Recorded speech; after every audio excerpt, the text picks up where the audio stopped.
Welcome to Fireside Chats. My name is Magela, Pillai, and it is my pleasure to introduce to you today Sister Denise, who has been practicing Rajyoga Meditation for over 40 years. Today's topic is entitled Filling the Hole in Your Soul. This series aims to look at individuals and what is going on inside them rather than what they appear to be. It asks you, the viewer, to take an in-depth look into your heart, your psyche, and your mind, and to ask yourselves as to whether you are happy with the quality of your life, whether the person that you are is the person that you indeed wanted to become. We all have problems that we don't talk about. There are things that are plaguing us that not even those who are closest to us know about. This show addresses such imbalances within the soul, and it asks you, the viewer, to see if there can be a solution to your internal problems. To this end, I would like to welcome Sister Denise to the studio this morning. Thank you. Thank you very much for joining us. Sister Denise, filling the hole in your soul. I get the distinct impression that there are many who do not even understand that they are walking around with a hole in their soul, as it were. Well, you wouldn't understand it because you would feel it pre-verbally. So you don't even have words for it. Then the other question is, how big is that hole? You know, the soul itself is so tiny, but maybe the hole is the size of the universe, you know. So it's very difficult to articulate things like this. What causes the void inside, that feeling of emptiness? And I know particularly that the feeling of being not unloved but misunderstood is a very dangerous space to be in, and many across the globe feel that. There are many factors. You know, one of them is just simply the factor of time. And that's something I think we're going to be looking at in another show. But just briefly, the soul is an energy. And when that energy is put into motion, that energy which is life, living, talking, doing, being, that's expenditure of energy. And as you spend your energy, and of course in Brahmakumaris, Rajyoga, we do subscribe to the concept of reincarnation, which means that the soul passes through a very long period of time, coming again and again into action through the body. So when there has been a lot of time passed, all of that energy is used. So this is one factor. Second factor is the people who don't know how to build their energy. They don't do it, and so that will accelerate the size and the speed at which the whole forms. And so the kinds of things you need to do in order to fill, one of them is spiritual practice and the other is charity. Because every time you do, you know, what is sometimes called random acts of kindness, you actually restore some of your energy into yourself. So people who are hedonists, people who are simply thinking about what you can get and not putting anything back into society or back into the world, they are walking around with big holes and they have no tendencies or no intuitions for restoring it. So this is why you have to actually learn about it. It's an education. Okay, so Sister Denise, it's very normal for a reaction to the hole in your soul, whether one describes it as such or not, to try and fill up the hole with what is available around here. And usually it's things that tend to make your problems worse. You know, things that harm the body. You try to fill it with something or someone. What do you say to that? Well, this is one of the reasons why we have a problem of obesity, because people try and fill the hole with food. People try and fill it with drugs, with alcohol. This whole thing of having to put something in your mouth has to do with spiritual emptiness.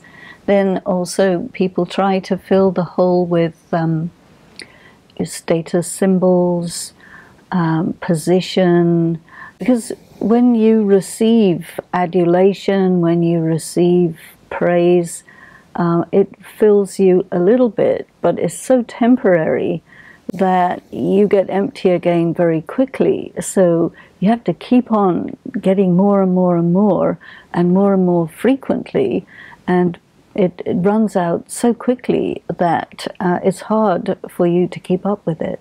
The other way that people try to fill is in relationships.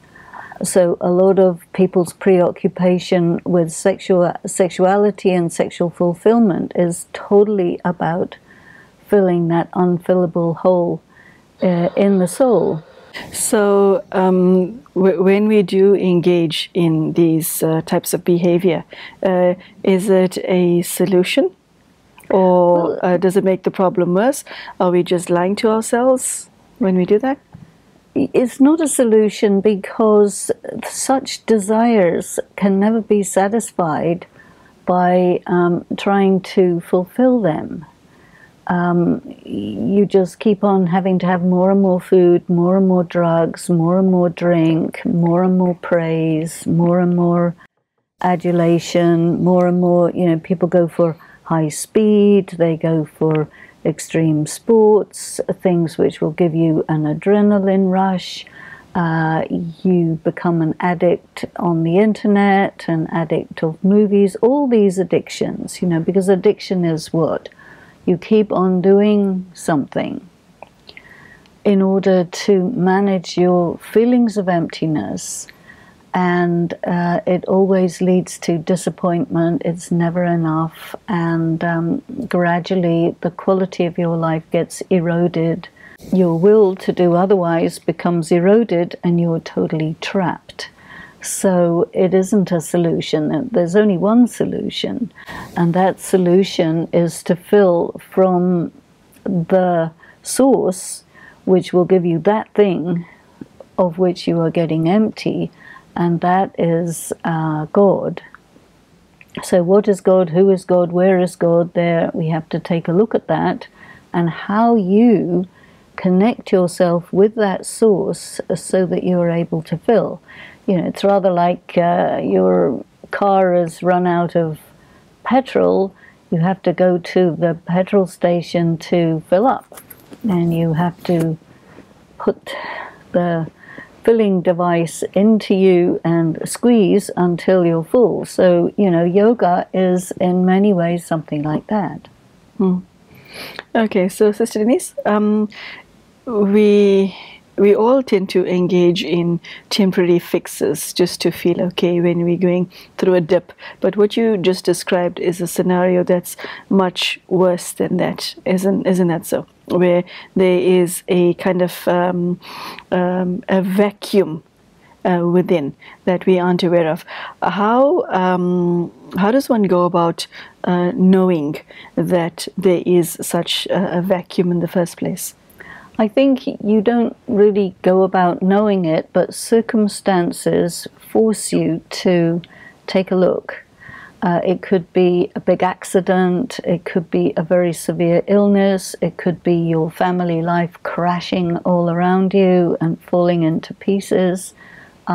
Something major will cause you to have to take a look. And sometimes, if you're very lucky, there'll be people around you who will put the connection to you between what happened and your lifestyle of trying to fill yourself in that way which is addictive.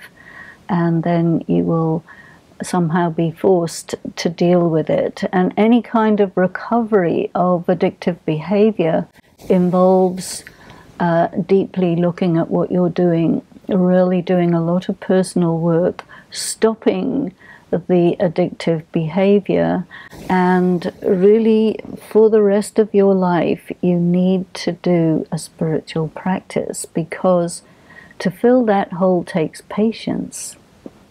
The hole is large, and you can't just stop acting. You have to keep acting. You have to keep doing things, which means you have to have energy with which to do them.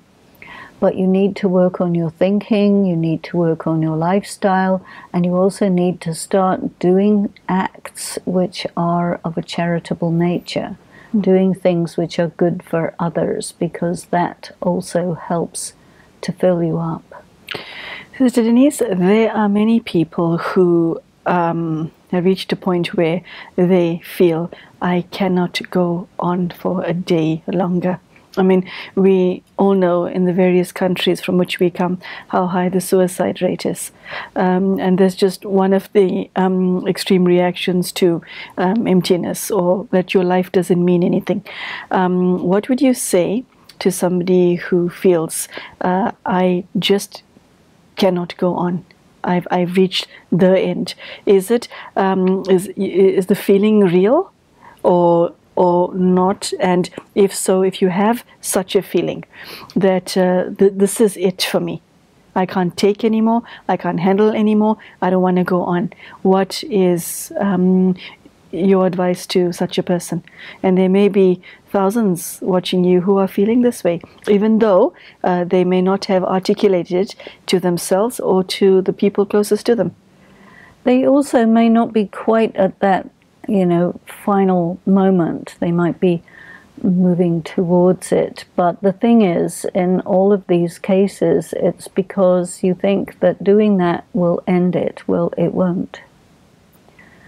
Because your spirit, yourself, is forever. And so when you do violence to yourself and finish your life, that means you don't finish your existence, you just finish that body, and then you have to deal with the consequences of having destroyed your body. And life is sacred, so the consequences are quite severe. And it's not a solution. You cannot avoid. So what you need to do is you need to learn about what a soul is, what life is, and especially you need to learn about karma, you see, because people who don't know about it, they start going down a road which takes you to that kind of desperate place by continuing to do negative karma.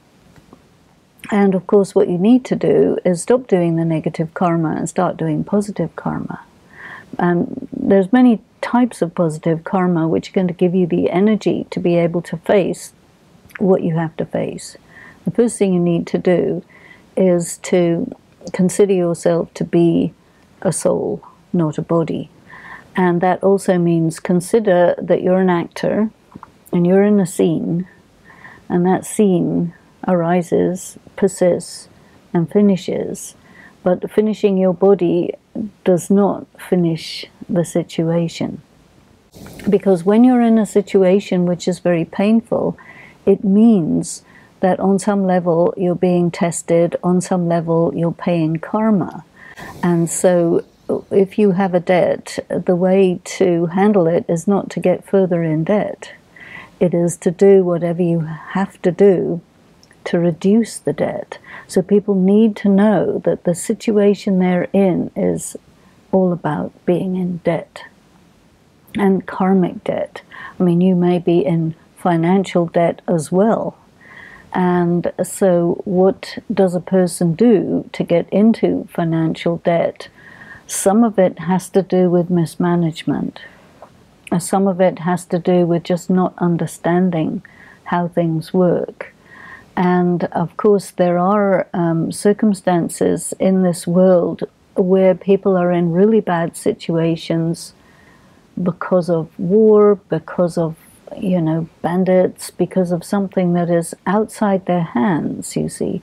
And there you really need to turn to God, because when you turn to God sincerely and honestly, you get help, you see. And then you also have to start doing things which are beneficial.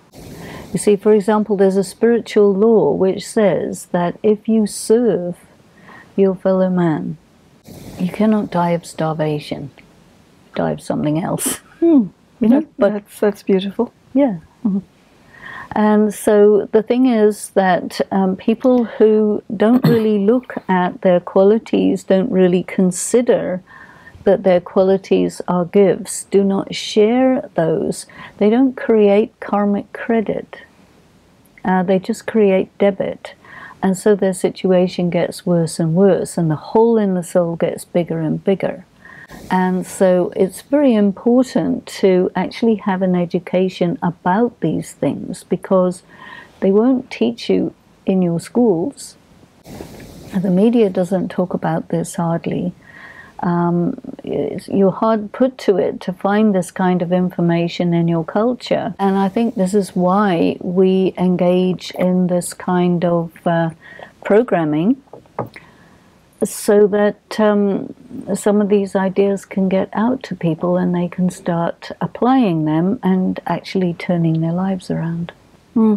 It is quite shocking that that which you're sharing is not more widely known, because it's almost like primary knowledge of the self. It's in any case, I do find that quite shocking.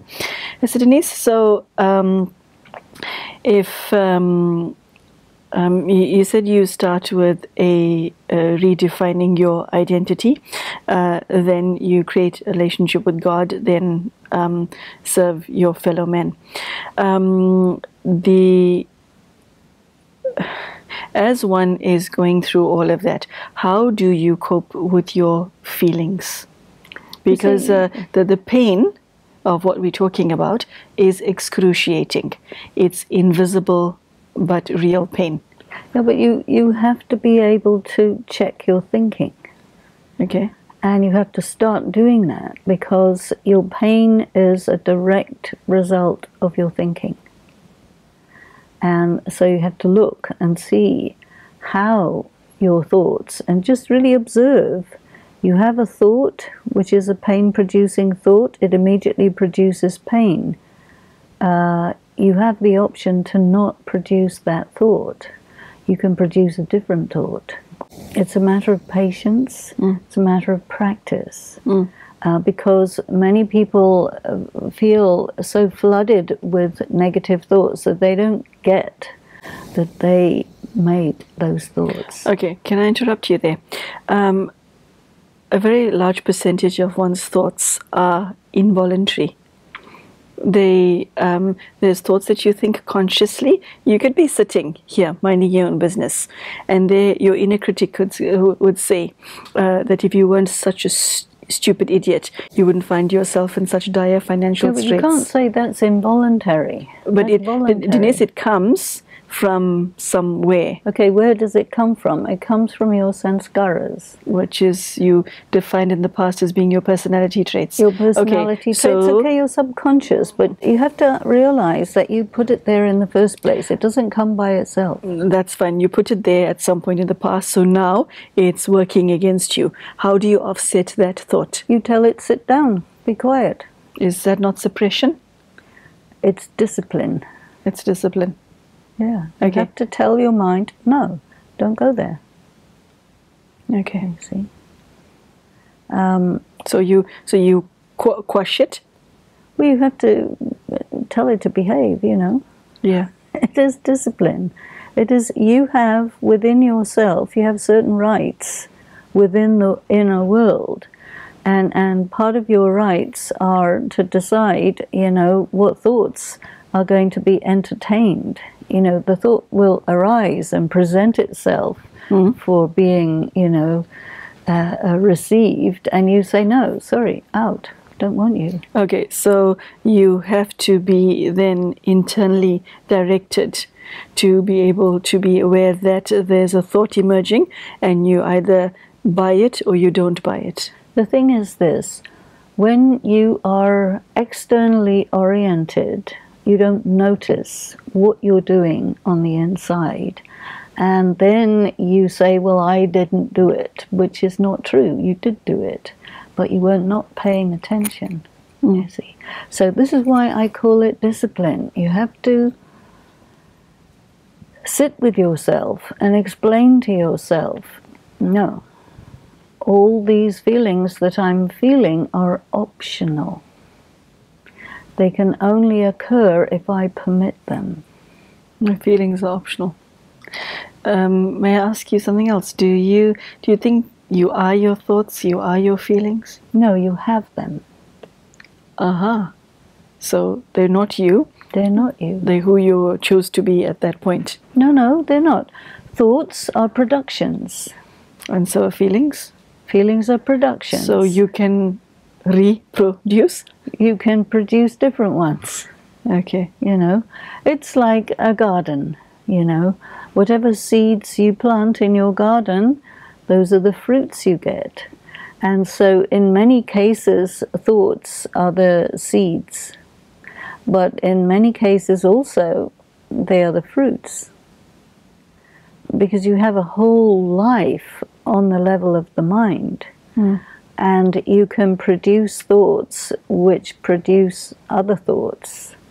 You know, because the mind tends to operate on the basis of associations. But you can intervene at any point and say, okay, stop going down there, go over here. And this is the function of what we call the buddhi, or the intellect, you see, which is the will.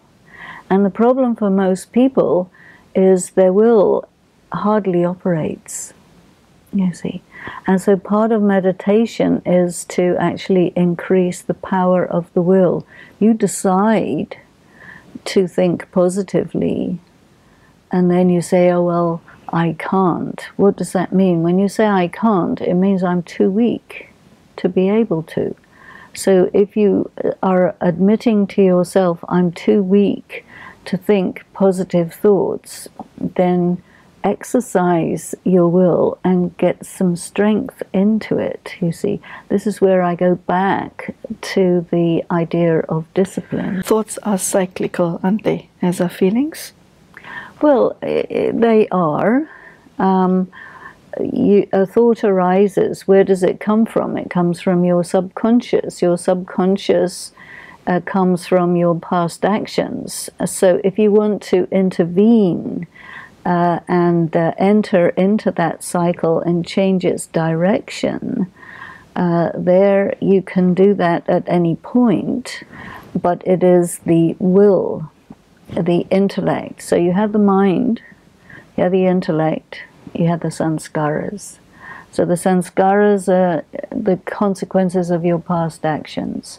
They feed your mind with thoughts that are related to those past actions. Those thoughts have a tendency to become words and actions, but they cannot become real until you allow them. And so this part of your consciousness which says yes or no, do it, don't do it, this is right, this is wrong, this is the part that gets strengthened in the process of Rajyoga meditation. And so that your whole thing is to strengthen the will. But there's no point in having an antagonistic relationship with your mind, you see, because that will cause serious trouble. Sister Denise, give us an example of what you mean by having an antagonistic relationship with the mind. What does that mean? You're fighting, all the time fighting. So you are fighting, you speaking in an ugly way to yourself. It's tremendous internal conflict. You have a desire going this way, and then you say, no, you can't do that. Well, I want to do that. No. It's like a domestic violence on the inside of your head. Okay. Horrible. Yes, horrible. And so you have to be very nice to your mind. You have to understand that it is there for you. If it is producing thoughts that you don't like, then you have to work with it to go into your subconscious where the thoughts came out from in the first place. And then you have to look at your actions, you see. Because if you are doing actions that are ugly, then you have to take responsibility for that. And you have to stop. See, it's no use just, oh, I did this horrible thing, I feel guilty, and carry on doing it. That's no use. You have to stop. No use punishing yourself. That's hardly worth doing. And tell yourself, okay, I'm not going to do that. But non-violently. You know, some people are very violent towards themselves, and that is also part of the process that leads to suicide, you know, because it's the most extreme violence against yourself. You know? Okay, Sister Denise, unfortunately, I think we have to say goodbye to you right now. This has been a riveting subject, and I do hope that those who are listening were able to see the depth and wisdom of what you've been sharing, and more specifically to be able to apply it into their lives. So thank you very much for today's chat. Ladies and gentlemen, I hope you've been taking notes. This has been an extremely thought-provoking half an hour. Sister Denise shared on a very important yet ignored subject, and what is required of you if you resonate with this topic is to pause, take a look inside yourself and ask yourself, is there a hole in your soul? You see, at the end of the day, only you and no one else is responsible for you. And I think the message that was shared is very deep and relevant to practically every single one of us on the planet.